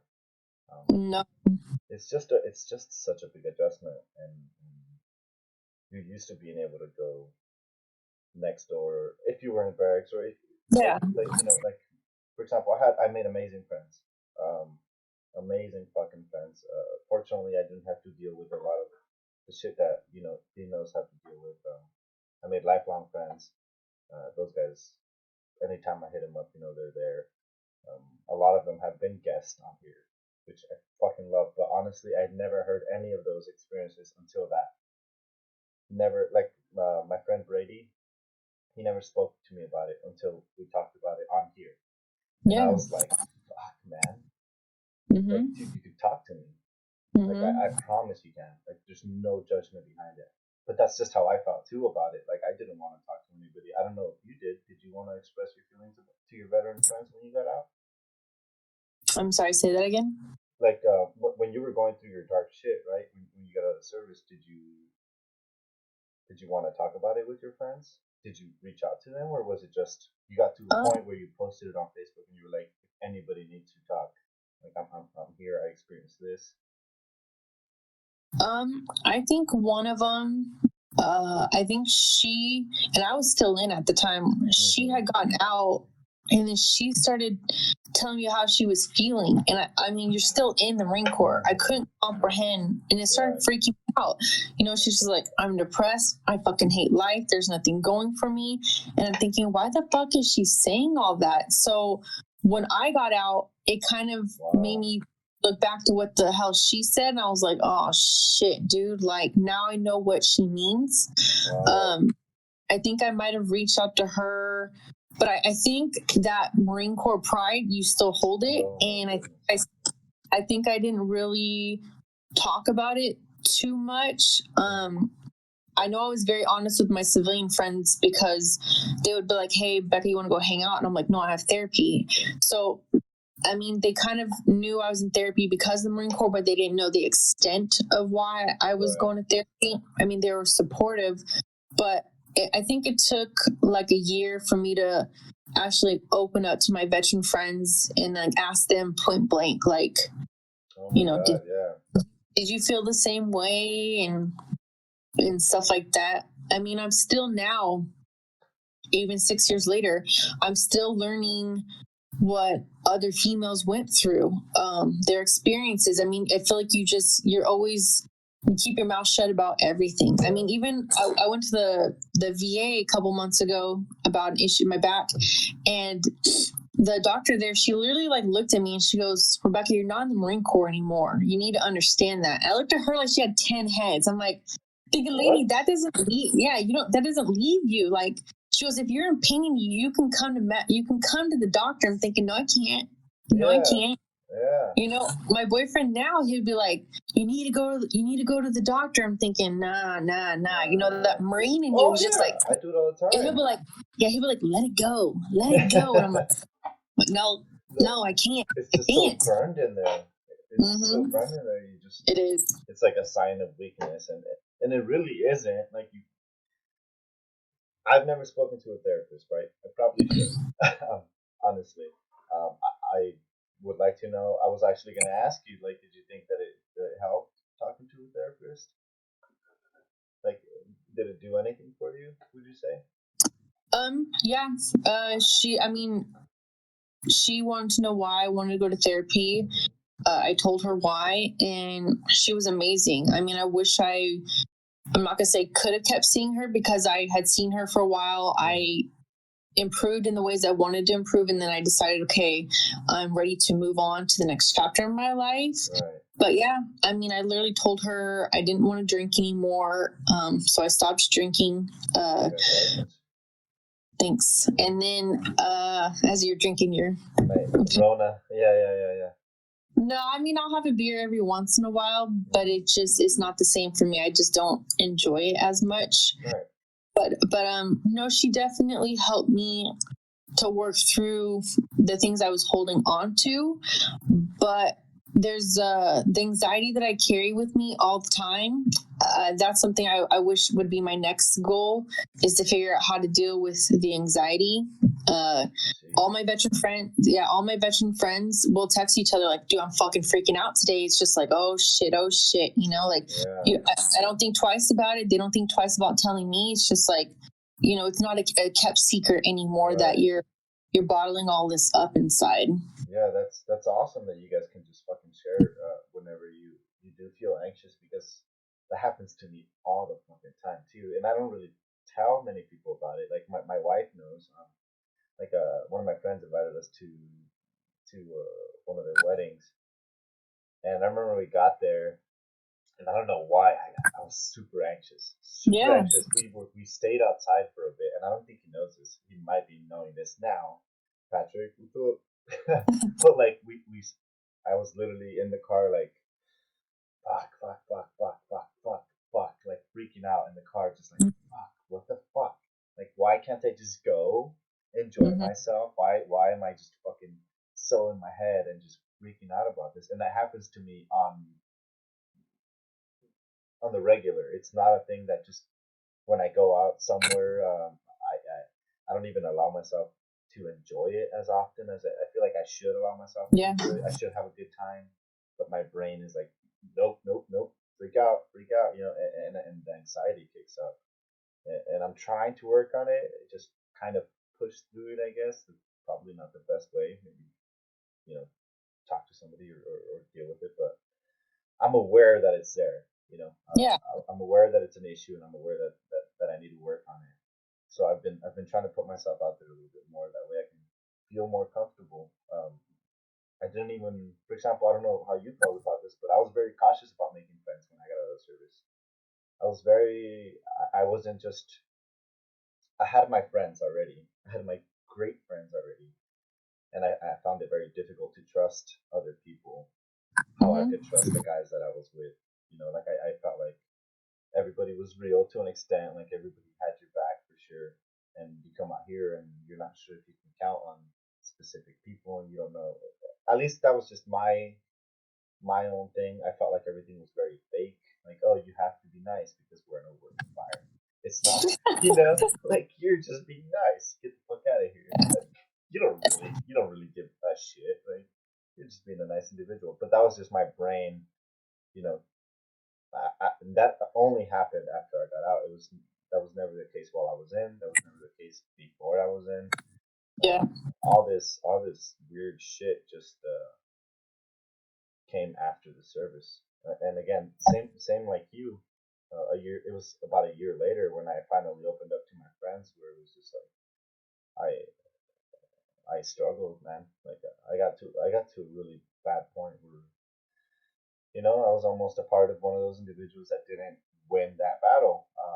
It was not easy. Breakdowns often, just for no reason, just dark. Um, yeah, sorry, I just went off on a rant. No. Sharing is good though, because I mean, right. You're getting it out, and you're talking about experiences that a lot of us gone through. I mean, like you talking about just reminded me that I've actually, and it's helped me realize that I've actually gotten a lot better. It wasn't until about a year ago I would still freak out about large crowds. I think within like the first year, I want to say almost 2 years, I relied heavily on weed because I didn't want to go the route. I didn't want to go the VA route. I heard many stories about they try to load you up on pills. And the time that I did try to go there, they were legit trying to put me on 5 different pills. And I was like, what the fuck is this? No. So I was smoking weed, and I'd want to go do things. I'd want to go to concerts or clubs or something. And I would have to smoke a shit ton of weed just to like be calm and just relax. I mean, I was having anxiety attacks when I moved over here and I started working on a military base. I mean, I would start to freak the fuck out about being around a large crowd of males. Like my heart would start.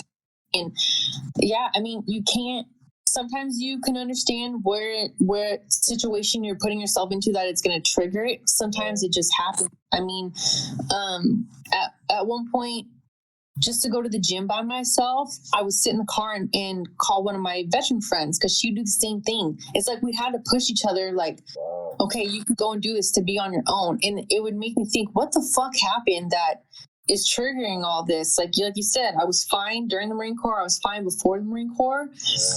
But I feel like that, like I said, that security blanket is gone. And it's just like, you just freak the fuck out. You're just like, oh my God, what? Yeah, it's almost like a sense of vulnerability. Like you don't, I don't know. You just don't.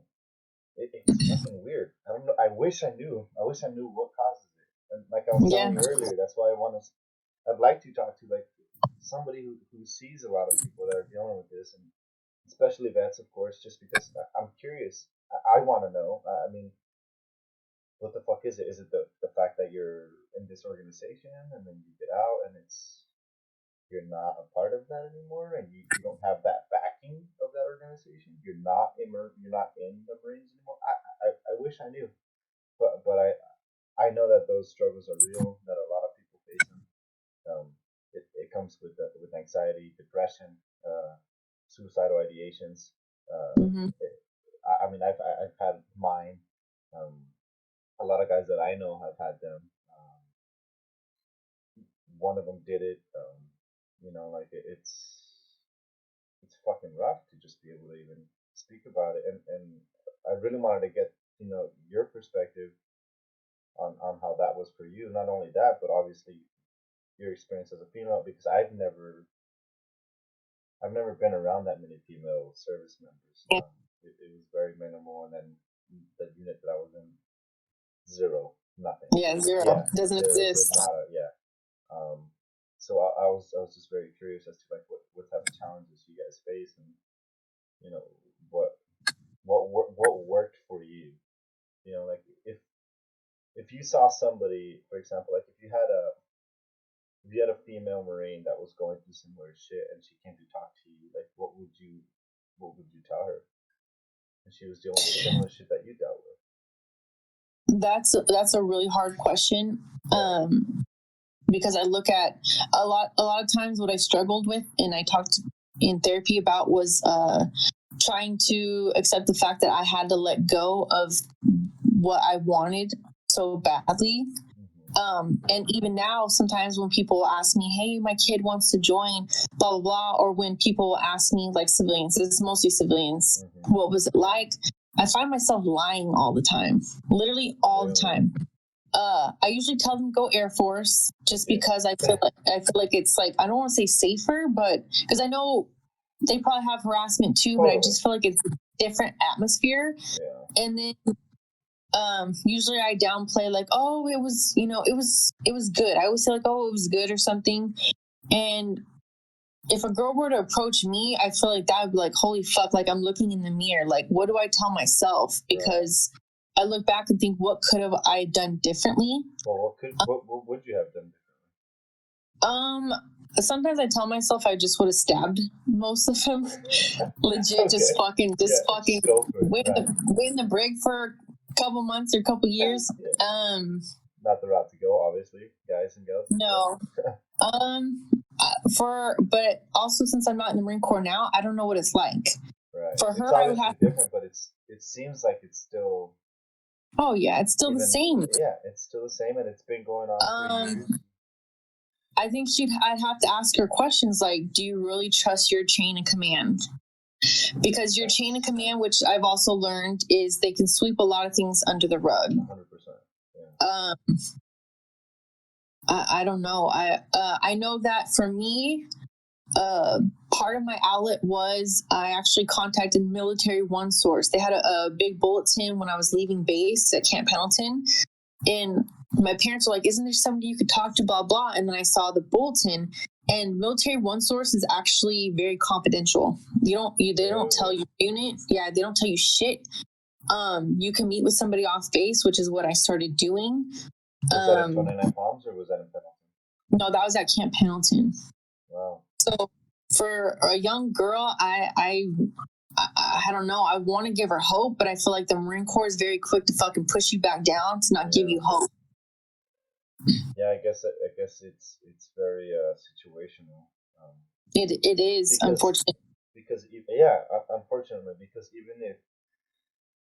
even if you do have a shitty unit, right, or shitty leadership, you could request mass, but that's like that's a whole different can of worms that you'd be opening up, right? Because you'd be going up to majors or colonels, and then if they can't help you, then it would escalate, obviously. I mean, I think that's possibly one route that you could go. I don't know how well it works because I never did it. Almost did, but I never did it. So I wish I could say my 2 cents. I obviously wasn't in your shoes when it came to all that bullshit that shouldn't have happened, where you got treated differently just because you were a female, and just because you didn't want to entertain the idea of fucking guys, which shouldn't be a fucking thing, That's why I wanted to have a few females on here and give their 2 cents on it. So I guess that's a fair excuse where it's like it depends on the situation. It really does. I mean, I know a couple females that have admitted situations that had happened, and they've all just kept quiet. I mean, myself included. I literally made that decision was I'm never going to open up my mouth ever because I see what the backlash is like. Right. You're making yourself a target. So and also you just don't know about your chain of command. I mean, I watched a documentary when I got out with my dad about harassment in the military life, and it shocked me to see all these officer women talking about being harassed by other officers. And I feel like I had this stupid sense that officers know better. They're your superiors. They're there. Right. We were kind of talking about this earlier. Oh, really? Well, we mentioned it like we don't know, or I mentioned it at least, where it's like we don't know if it still goes on at a higher rank. Like, yeah. I don't because like I told you that somebody reached out to me that she was in for 16 years and that it all came down to just her being a fucking female. So she still didn't get treated with the same respect as another person who had been in for 16 years. And it's fucking super shitty, especially like you were saying, you would think that they would know better because they're fucking a little bit more grown than most. And they've probably been in for a while and they know that there is repercussions to their actions, but maybe they feel a little bit safer with that extra rank. And because to be honest, a lot of higher ranking individuals do get away with more shit than lower enlisted do. Like drastically. It's such an unfair balance when it comes to that sort of punishment. It is. Yeah, it's fucked up.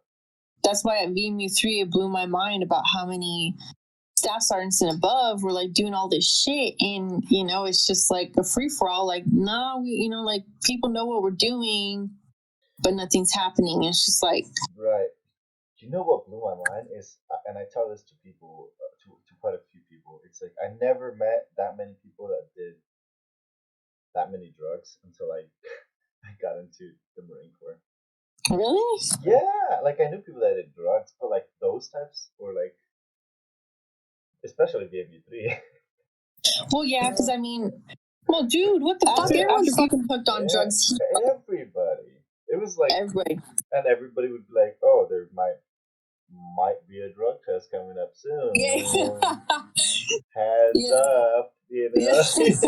Like, Yeah. It was that when that started coming out, I was just like, "These motherfuckers, like, whatever, fuck it. It's the Marine Corps. It's a fucking very difficult branch.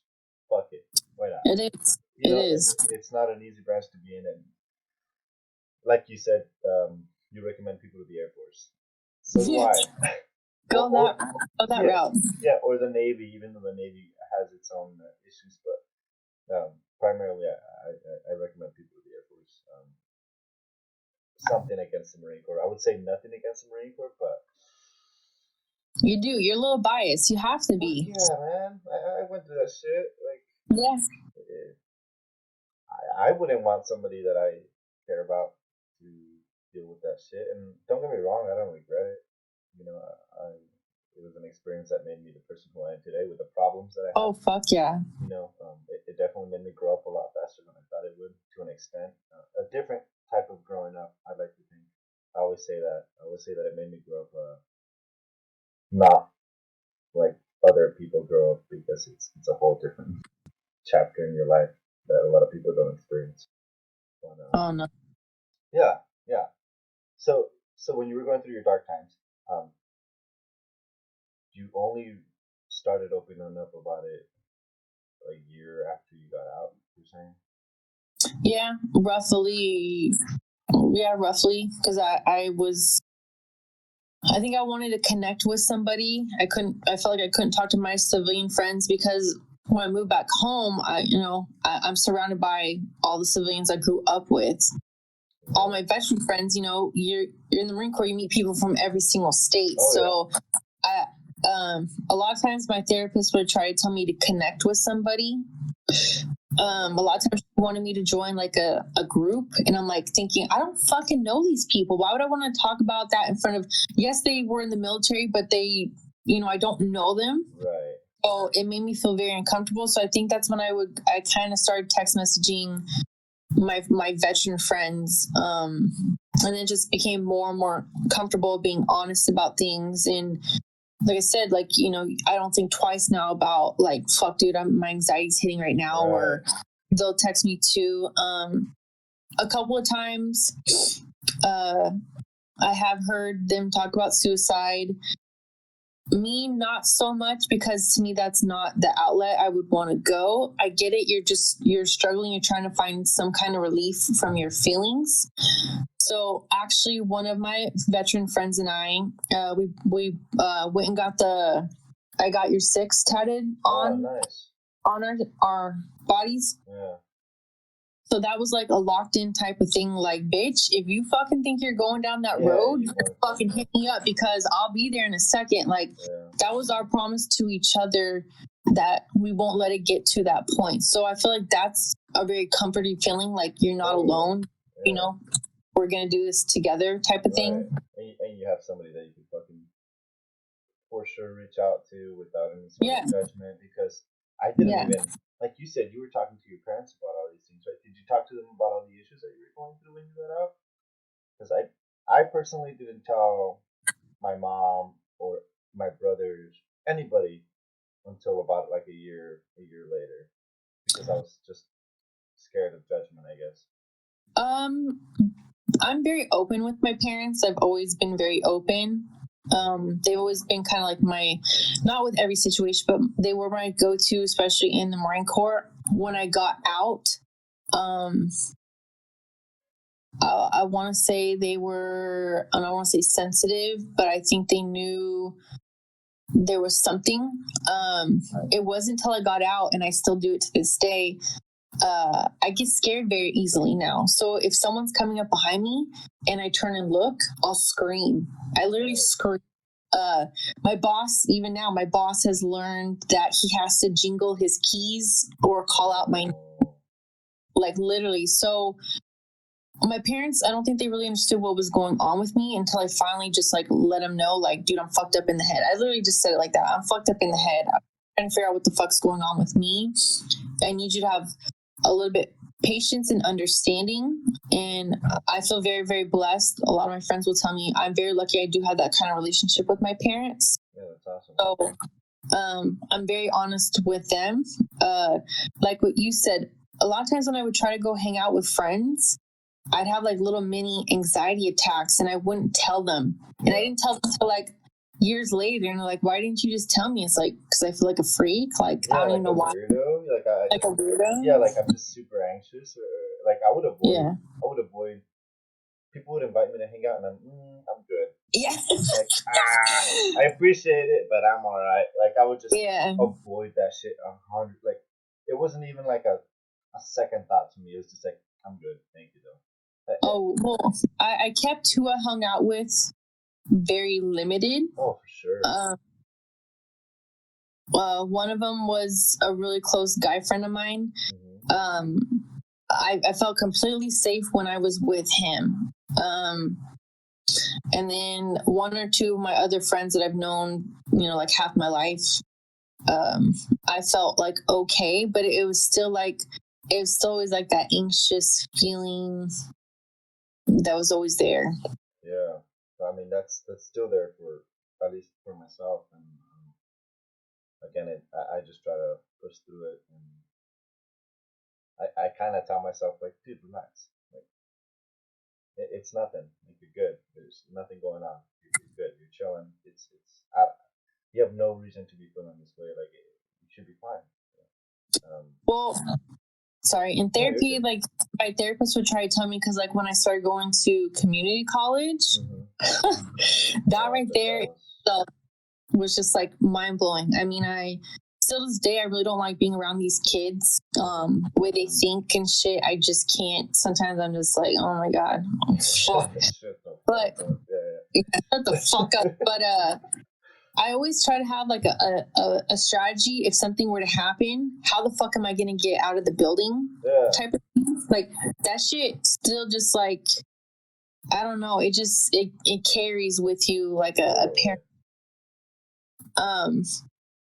I mean, but you also learn to tell yourself, like, what are you anxious about? What's causing your anxiety? And then you have to literally try to tell yourself, what's the worst case scenario? Because I feel like you just start thinking about you, but I start thinking all these bad things that could happen. And then my therapist would be like, well, what's the worst that could happen, Rebecca? And then I would tell her, and she goes, has that ever happened? I'm like, well, no. And it's like, okay, then, like, you're kind of like creating this in your head type of thing, that's interesting. Yeah, a lot of times when my friends are having an anxiety attack, one of the tricks my therapist told me to do, which I'll have to do if I'm out like hiking somewhere by myself, because I do that a lot. You have to distract yourself from your racing thoughts. So I'll ask my friends. I'll ask them, where are you at? Let's say they're in their bedroom. Okay, how many walls are there? Are there windows? You have to start asking me these questions, because then they have to start focusing on what you're asking them. That's a good trick. If you're outside, what colors of sky? That's the Marine Corps for me. My fucking oh shit. You ask, are there birds? What sounds do you hear? Right. Or what colors? That's what I meant to say. What colors do you see? So you have to distract yourself from your racing thoughts, from your anxiousness. So if you're like with your wife or something, you're starting to freak out. You have to be specific. She has to ask you specific questions. What's that shape over there? What color is it? How big is it? Like you have to literally start like you're talking yourself down from all that. Well, I feel like that just completely makes you think. It just focuses your thoughts on, oh, what's around me? Oh, it's the wall, it's this, it's that, it's a microphone. And I can see that because when you're just fucking thinking and you have really nothing going on, not really nothing going on. It's just you don't really even focus about anything around you when you are having thoughts like that. I mean, that trick on its own already, it seems like it could be super fucking useful. Did it ever work for some people that you've used it on, or did you ever use it on? A couple of them. I mean, I know it's worked for me when I've been by myself.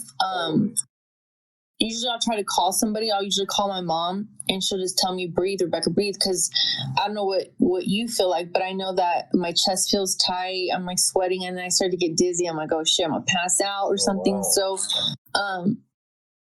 usually, and I've told my friends now, not that I've trained them or anything, but I've told them, hey, if I call you and I tell you I'm having an anxiety attack, like, start doing this, this, and this. Right. So that way, I can do it. I've only had to do it once, I think by myself. And I literally just out loud, I felt stupid, but out loud I go, okay, I see the sky. There's all these clouds. Right. I see all the trees. Like I literally had to talk myself down from it. Just fucking get those other, you basically just push those thoughts out with whatever is around you. And yeah. It's like kind of a distraction for your brain that throws it off. And that's so fucking crazy. That's man. That's why I'd like to have a therapist on here. Yeah, I'm sure they got all kinds of good shit, tips and tricks for definitely they use on people. And then, like I said, a VA one would be awesome. That's that one alone. I can see it. Even I might even try it because my stupid ass freaks out often, just with anxiety. I've been trying to do better, but a lot of it is really just my mind just doesn't stop going. Something's like, what the fuck are you doing? Like, what's going on with your life? Come on, get it together, or it just fucks with me. It's hard to get out of that. So it'll just throw my whole day. My whole day will just go to shit, even if it's even if it's just a small part of my day where I am thinking that way. The rest of my mood will go to shit. And the day will follow. But that's a good one to know. Because I'm still struggling with it. I mean, I'm not gonna lie. I started getting anxious at the thought of coming and talking to you. It started freaking me the fuck. It started freaking me the fuck out. I was just like, oh my god, I can't do that. And then you're like, what do you say, aloha or something to me? And I was just like, oh shit, it's happening. But then I started telling myself, I'm excited. We get to catch up. I get to talk. So, I still struggle with it right now. There's actually a guy from an infantry unit that I met on deployment because a lot of infantry dudes, and they actually were a lot cooler than the pogues that I worked with. And they didn't try to hook up with me, nothing. They were just legit in awe that they're talking to a female Marine. And because it's rare. Yeah, exactly. And he was a pretty cool dude. Still kept in contact with him every once in a while. And then I don't know if I opened up about the anxiety thing, and then he admitted he had it. Once again, it's one of those, holy shit, I didn't know, it was he opened up. He told me that about some herbal pills. So I've been trying those out for a couple weeks. I don't know how you feel about it. What are they called? I've heard meditation is really good for you, which I don't know why. I just feel like I can't sit there quietly with my own thoughts. I feel like it's just going to fuck me up even more. But I've heard exercise is really good, which I used to do a lot. My anxiety was way lower when I was working out. They come up with a lot of different things. Journaling. I've heard that too. Just write down your feelings and your thoughts, or I actually got recommended because I'll even like you were saying, right? Before we started talking, I was feeling anxious too. Like when I messaged you, that meant hey, I was like, here we go, and I get anxious about every single one of them, honestly. And once we start talking, it feels a lot better. Yeah. Yeah, because you're like, hey, what's up? And we've experienced some shit, and there's something that we can relate to, and honestly, that's why I'm doing this. It's because I know people are. I actually did a poll.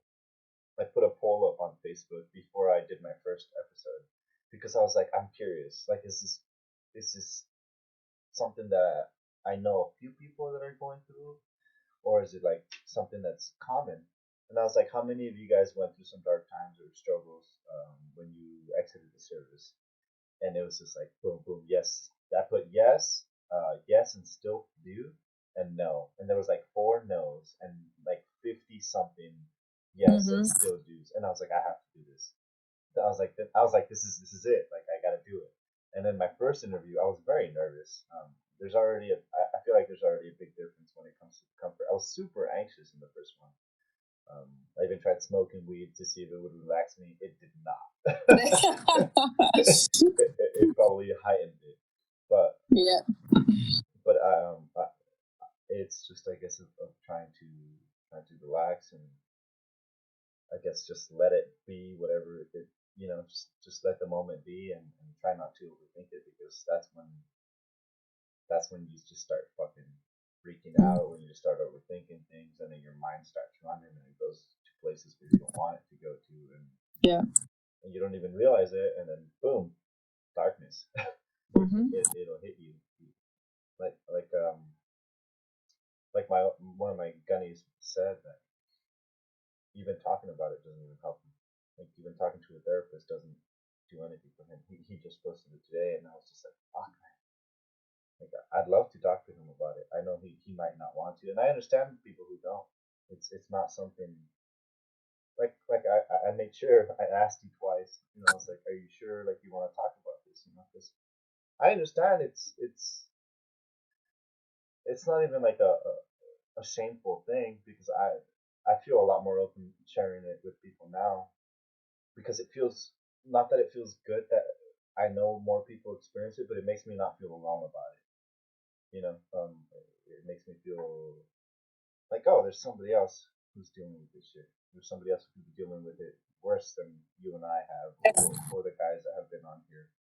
But yeah, exercising, meditation, herbal pills, like you said. All those things are possible sources that could help you with shit. Yeah, I mean, I know some people that smoke weed. I go back and forth about that.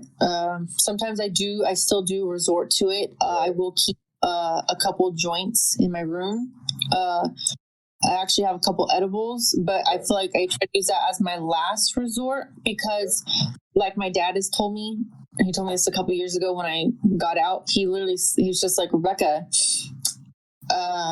they were cool with it. I mean, my parents were cool with it. They obviously have their own stash, but he just said that you need to be careful because sometimes if you're anxious, the weed will heighten it. Oh yeah. So that's why I have to really decide, like, okay, what am I going to do? I do have anxiety pills that the VA gave me that as soon as I take them, they kick in. Really? Do they work well? Yeah, they make me more drowsy than anything. I've taken them a couple times at work and I'm like, dude, I'm gonna pass out. Like I can't focus. But I love that calm feeling. I've told a couple people, I wish I could have that calm feeling every single fucking day. I miss that calm feeling. Just normalness. Just quiet. Normalness. Just like you go through your day, Yeah, and weed doesn't always do that. So that's why I really don't do it because it gives me more that like, hey, I'm gonna chill on the couch vibe. And I want to. I'm sorry, what? I said I feel like it could be a hit or miss, like your dad was saying. It could totally either help you out or just fucking multiply the effects of your anxiety. Mm-hmm. Start freaking out even more. Yeah. I didn't mean to interrupt you. What were you saying? No. I don't know at this point. I couldn't hear what you were saying. So. My bad. No. It's fine. No. Yeah, it's just about trying to get it out. It becomes easier. It becomes so much easier to. Oh yeah. I mean, I have a lot of people. I preach about therapy because of how well it's done for me, and I get that's not for everybody.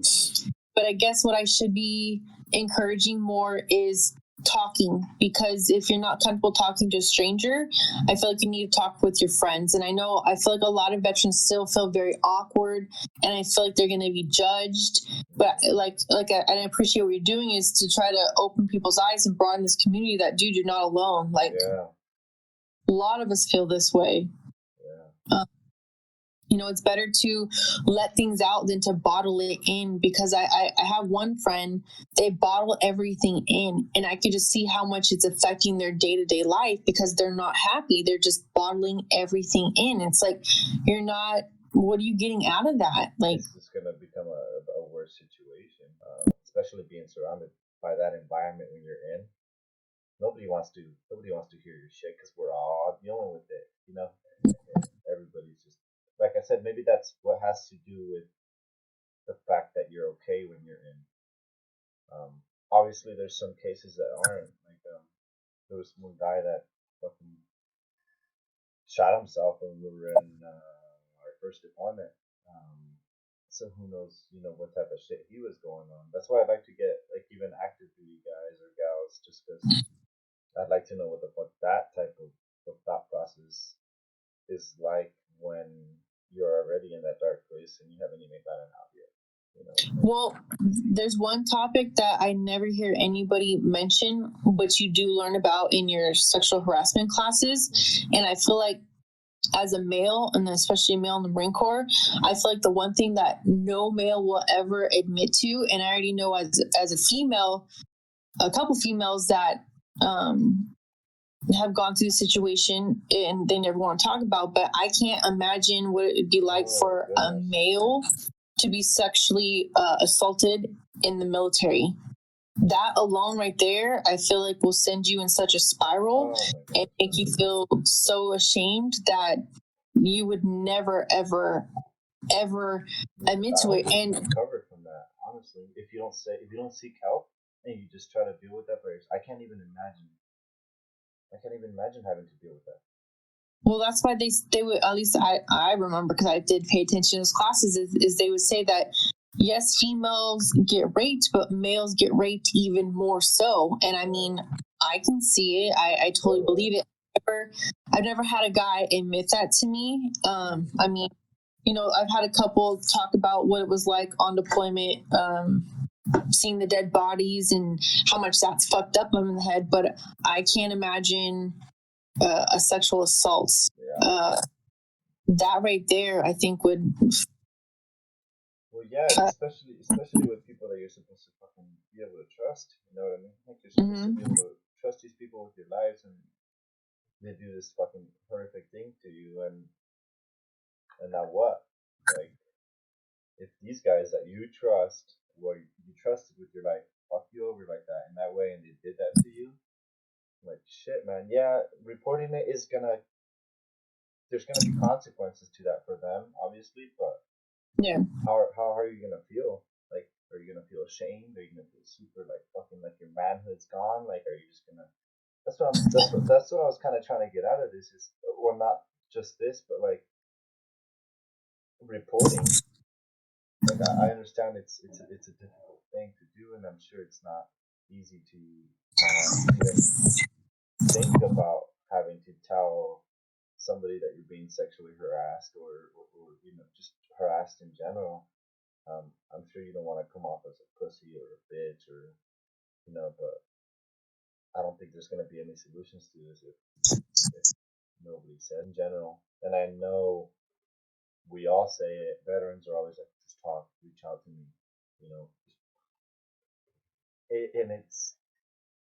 I'm not gonna say I'm getting tired of saying it because I'm not, because it's important, because I've done it, because you've done it, because a lot of the guys that I know have done it at least to one other individual. They don't really talk about it with their civilian friends until they've already opened up about it with veteran individuals. Like, that's when I started feeling more comfortable.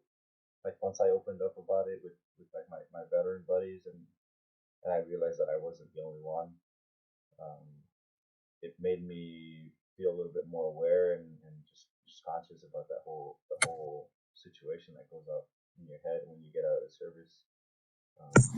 And I guess it's helped because I know I'm not the only one, and I know for sure I can be like, yo, dude, I'm feeling really shitty, and they'll immediately just be like, hey, man, what the fuck's going on? You know, it's nothing to be ashamed about. As much as that's such a stigma, but you shouldn't be ashamed about it. A lot of people deal with it, and um, but I guess on that note, I want to say thank you for being on here. I Yes, appreciate it. I of appreciate course. you. I'm glad you spoke about it. If you ever do need to talk to anybody about it, I know you got your group of people. We should definitely keep in touch a little bit more. It was definitely nice seeing you again. You too. Yeah. Thanks for being the first female on VetterView. What? And we're gonna have an active duty individual next. That would be cool too. See That'll be exciting. Yes. see that fucking perspective. Thank you for sharing. I appreciate Yes. you. Um, All right.